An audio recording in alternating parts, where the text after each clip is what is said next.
Pak Antoni terlebih dahulu. Pak Antoni, sudah dijelaskan langsung sama Pak Mansuri ada sejumlah komoditas pangan yang naik. Sebenarnya apa sih pemicunya kenapa bisa naik? Apakah ini ada salah pengelolaan atau bagaimana pandangan dari pengamat? Iya, terima kasih Algida.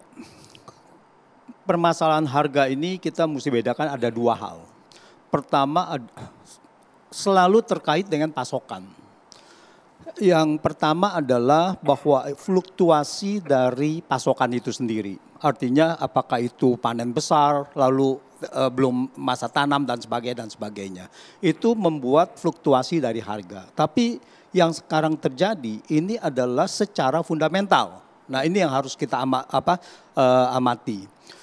Secara fundamental maksudnya begini, kalau kita lihat beras ini sebetulnya sudah bisa diantisipasi dari September atau September tahun lalu. Sudah ada upaya juga yang sudah dilakukan. September tahun lalu karena pada saat itu India sebagai eksportir beras terbesar dunia yaitu 40% itu sudah mengenakan bea keluar, bea ekspor 20%. Jadi itu adalah sudah ada tanda-tanda.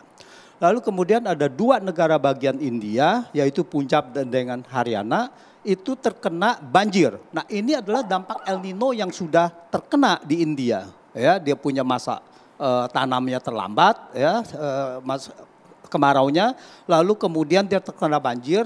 Dua state itu adalah kontribusinya 20% dari total produksi India. Berarti ada gangguan pasokan, oleh karena itu India kemudian melarang setahun kemudian loh.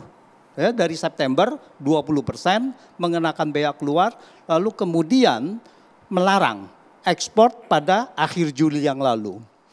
Nah dengan 40% kontribusi ekspor India terhadap global price, global pasokan global, maka harga ini mempengaruhi. September tahun lalu saja bahwa di India, Juli tahun lalu, itu adalah harga beras itu sudah mencapai 11% tertinggi untuk 11 tahun.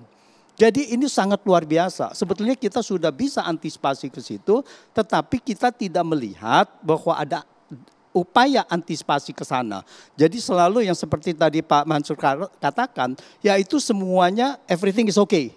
Nah gitu. Sampai benar-benar terjadi masalah, malah di situ dilihat bahwa kita mulai mencari, wah ini siapa yang salah dan sebagainya. Harusnya bisa diantisipasi. Itu tadi disebutkan salah satunya India untuk komoditas beras. Bagaimana kemudian dengan pangan yang lain? Dengan pangan yang lain otomatis adalah turutannya. Jadi kalau misalkan gula di mana-mana terjadi adalah masa El Nino di mana panen itu adalah berkurang gitu.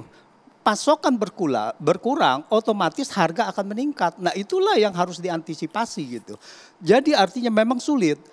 Kekurangan beras pasokan global itu tidak bisa diisi oleh Vietnam dan Thailand. Thailand adalah eksportir terbesar kedua dunia, Vietnam mungkin ketiga gitu.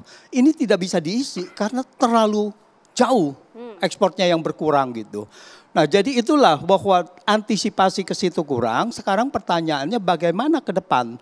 Kita pun mau import sekarang tidak ada. Kan sekarang aneh bahwa kita sekarang mau mencoba import dari China. Tidak pernah ada kejadian import dari China. China adalah net importir juga dari beras gitu. Artinya apa? Nah di sini adalah hintnya bahwa ekspor atau import dari Thailand dan Vietnam ini sekarang lagi kesulitan kita. Nah ini yang kita harus amati. Harus diamati juga dan mungkin ini menjadi pertanyaan banyak sekali yang harus dijawab oleh Pak Arief. Nanti bisa dijawab usai jeda Pak Arief, semuanya di kupas tuntas namun usai jeda pemirsa, kami kembali sesaat lagi.